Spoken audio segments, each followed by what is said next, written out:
Now, answering your questions about the law and legal issues. This is Legal Break with attorney Gary Bruce.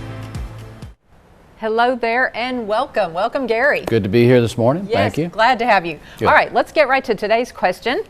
Today's question, Gary, is drowsy driving is as dangerous as drunk driving. Are punitive damages allowed to keep it from happening to others?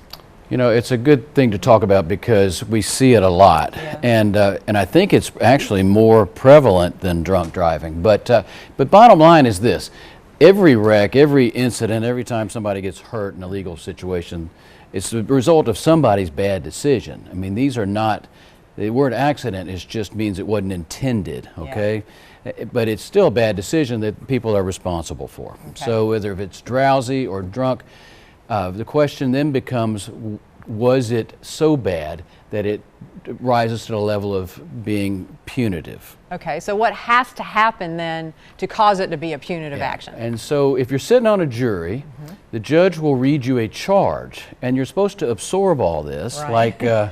Like it took, you know, I had years of law school and I still don't remember it all. Yeah. But here's what the charge is. So okay. You award a punitive damages as a jury if the conduct is willful, malicious, fraudulent, wanton, or oppressive, and shows an entire want of care which would raise the presumption of conscious indifference to consequences. Oh, that's a mouthful. That's a lot. Right? That's a lot to take in, too. What essentially it says is it's a punishment. You know, yeah. It has to have, and it has to have a reason. So I have a puppy that's going to take Elsie's place. Since Stella is a mess. Yeah. But she makes bad decisions. Yeah.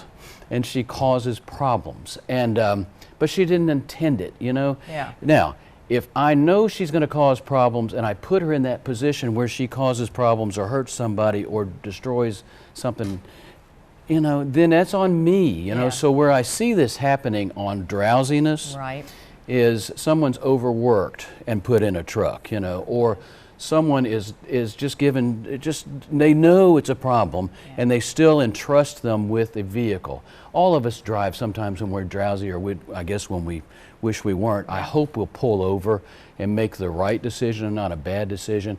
But I do see punitives in that situation when someone knows of the problem and still sets it up to happen. That's a really bad conscious indifference to the consequences kind of decision. Okay, all right. Thank you very much for answering that today. We'll see you on the next Legal Break.